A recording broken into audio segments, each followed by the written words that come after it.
Hey guys, Drifter here. Today I've got another health update video for you, and unfortunately it's not going to be a very good one. I believe that I have a very long and hard road ahead of me, but before we jump into what's going to be happening in the future, I want to give everybody that hasn't watched a quick summary of how we got to this current situation. About 3-ish years ago, I was diagnosed with low testosterone. I was having some symptoms that were very atypical for that disorder. Instead of being like sad, no erection, beta male, that kind of stuff, I was actually super energetic, super aggressive, just couldn't sleep, all energy, workout 3 times a day, kind of mania mode. They tested my testosterone and found that it was at 34 nanograms per deciliter, which is just shockingly off the charts low down there in Danger Town. Got treated with clomiphene, testosterone levels went back up, and I felt normal again. I could sleep, I could rest, I wasn't just, working like a madman and, being kind of a rude person. So that worked great for a little while. The doctor wanted to take me off of those medications to see if it perhaps restarted my body, because the particular medications can do that. And everything was fine for a few months off, and then I got basically hammered with every single bizarre endocrine system symptom that you can think of. I had issues with temperature regulation, nerve pain. I had issues with muscle wasting that I'm still trying to recover from. I had issues with clarity of mind, with eating food, nausea, confusion, all sorts of really just off the charts kind of stuff. I tried to get treated for this and kind of got the runaround from most medical professionals. I went to about 10 or 15 doctors and basically got told, you're stressed out, go home. Testosterone can't do that, go home. You don't really have a problem, go home. Go see a psychiatrist. And just, it was a pretty sad experience. More recently, I got hooked up with an online clinic. That would be the More Plates, More Dates clinic, and they did some tests to indicate that there were some things wrong. And based on that, I was able to see real professionals and get a pituitary MRI. The pituitary MRI revealed that I have a tumor on my pituitary gland. That's probably the shortest summary that I can give you. So I've got a tumor right there in that pituitary gland doing something not good. Since then, the next step obviously was to move on to treatment, probably surgical removal or taking some kind of medication to shrink it. That's the more standard thing. I have seen a regular neurosurgeon, a pituitary specialist neurosurgeon, and a pituitary specialist endocrinologist. That's a big one for me because endocrinology in the United States is pretty much all diabetes and a little bit of thyroid. Pituitary gland, hormones, testosterone, estrogen, stuff like that. Most of them don't really deal with. But I got to see a proper pituitary endocrinologist and a psychiatrist for a psychological evaluation, which we'll talk about very shortly. And the answer that I got from all of them is the most terrifying thing that you can possibly hear, which is, we don't know what's wrong. Yeah, that's sort of the gist of what we're at here. So we'll do the psychological evaluation first. I went there to make sure that I wasn't having psychosomatic symptoms, that I was so stressed out or so nervous, or the harassment was so bad that I couldn't stop feeling phantom pains. And based on a proper PhD clinical psychiatrist and psychologist, they said that it's very unlikely that the symptoms I'm feeling are caused by stress or some mental factor, that it's almost certainly to do with my hormonal imbalance. I went to both of the neurosurgeons, and they both basically told me the same thing. They said that my tumor on the pituitary gland is extremely small. It's called a microadenoma, micro meaning small. Macro is the one you don't want to have because it's very big. As a matter of fact, it is so small, it could literally be just a little discoloration on the MRI that could be caused by something like a small fluid sac or cyst on the gland, which again, is not good, but it's not cancer if that happens to be the case.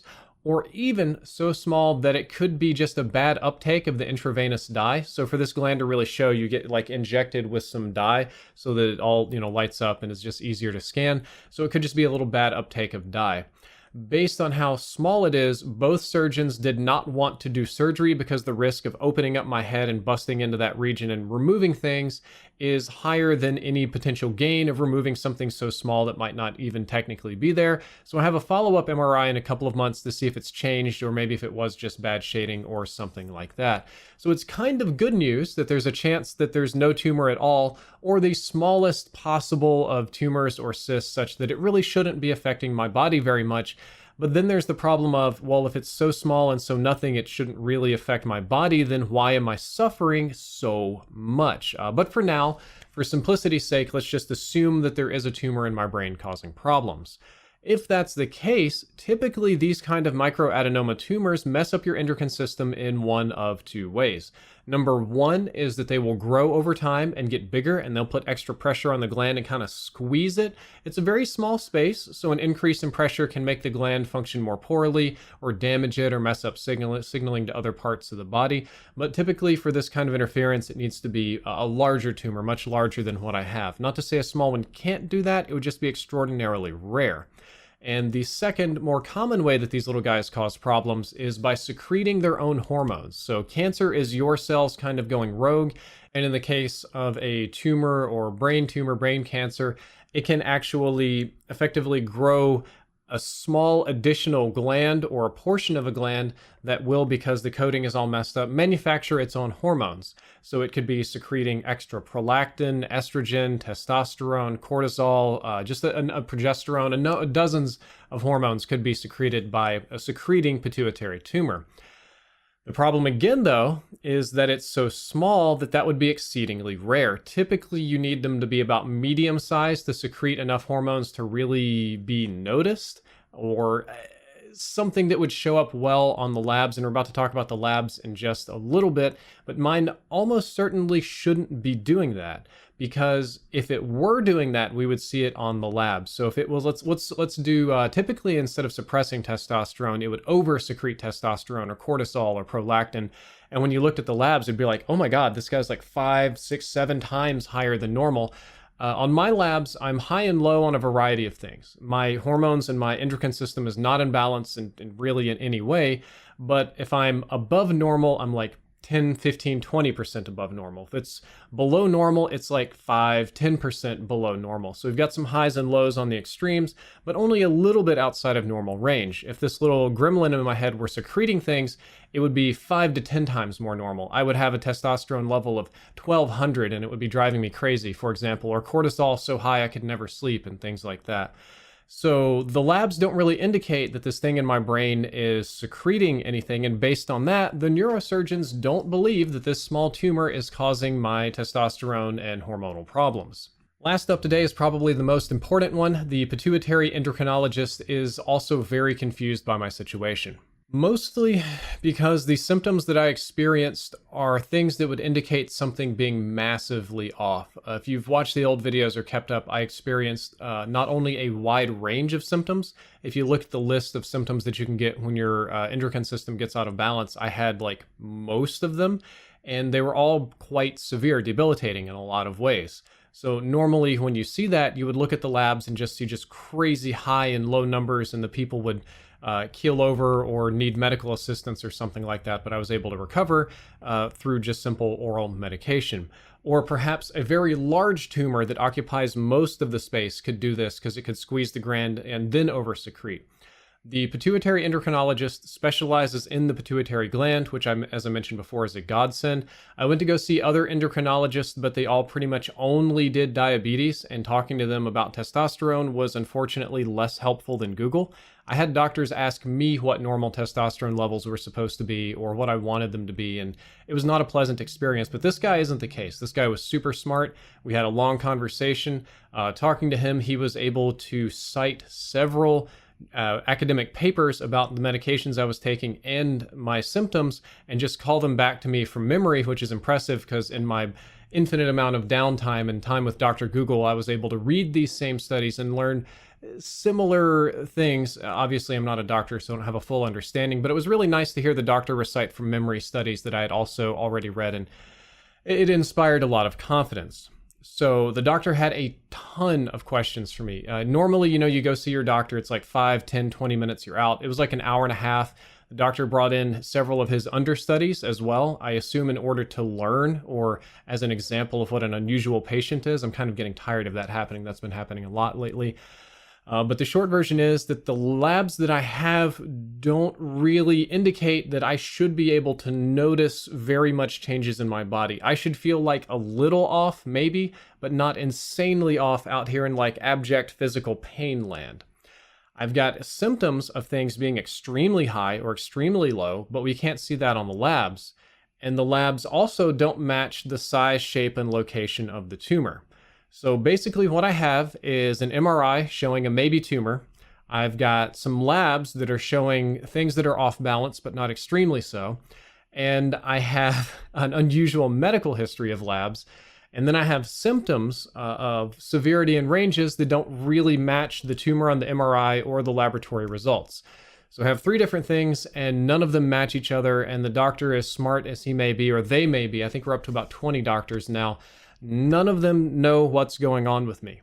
I'm at a point where traditional medicine is about to crash and burn, and I don't have a whole lot to do after this except go to maybe like a Mayo Clinic or an experimental research hospital. It's kind of gotten that bad. The doctor that I talked to, the pituitary endocrinologist, did offer me 2 options. And this is important because I've mentioned these labs that like aren't that bad a couple of times.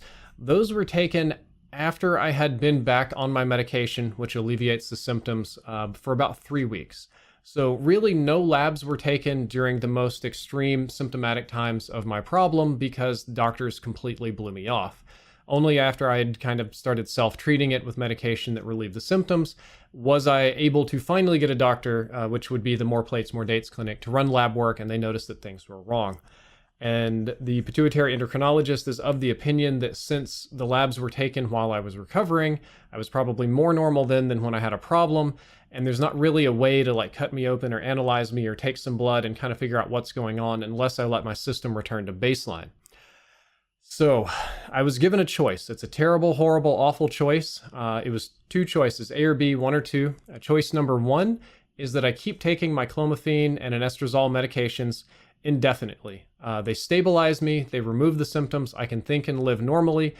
The doctors do not know why they work. Not a single doctor is able to explain why they're working for me other than, yes, they raise best baseline testosterone and they kind of return the system a little bit more to normal, but not why that's happening or what's wrong with the system. So for the rest of my life, I can take medication that works for unknown reasons, or I can once again quit taking these medications again and go back to my baseline metabolic functions so that they can be studied before and after. So what I would do is I would get blood work sometime in the next couple of weeks. Then I would discontinue the medication for 2 to 3 months. Hopefully symptoms don't reappear, but they might. And then I will get a baseline metabolic test to see what my body will do naturally on its own, then return to the medication again probably and make choices from there. This is a terrible choice. I have to choose to indefinitely take medication with nobody knowing exactly why it works, or I can kind of risk being completely rehabilitated again by returning to baseline function and maybe learn something, maybe get a test and figure out what's going on. And this situation scares me a lot because neither of them are good choices. The medication is probably the safer, easier choice. Almost certainly I will feel fine for months, year 2, 3, 4. But the problem is if it's working and nobody knows why, it may not work forever. It might be damaging something else we don't know about. And the medications that I'm taking, they don't have super long-term studies on their long-term effects. You're not really supposed to take them super long-term. And so there's nobody really knows what'll happen to me long-term if I stay on it. If I quit taking them again, I might go back to not being able to eat or not being able to think or be going hypothermic and nerve pain and all these kind of bizarre problems. And what scares me is that even if I go through that horrible second choice of quitting the medication and they run their tests, it's still, there's a chance that there's nothing conclusive about that we might not learn anything of value and then I'll just suffer for no reason. This is a horrible choice and it's not a good situation to be in. But I have chosen option number 2. I am going to throw myself back into an unhealthy and mildly dangerous state in hopes of finding some answers. The road ahead of me is going to be long, it's going to be painful, and it's going to be at least a little bit dangerous. And the problem is it's a gamble. It's not only a gamble on if it's safe for me, it's a gamble on if we'll even learn anything useful about this problem. I don't know if this is going to pay off. I don't know what path this is going to take me down. Probably not a great one.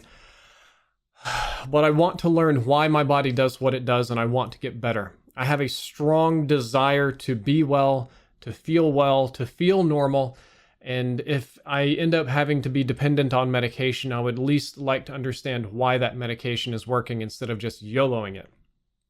So in order to do that, I'm pretty much getting ready to just YOLO everything in order to achieve that goal. If I had to guess how this is going to work, sometime this month, I'm going to get a really, really massive full body metabolic and hormonal panel workup done.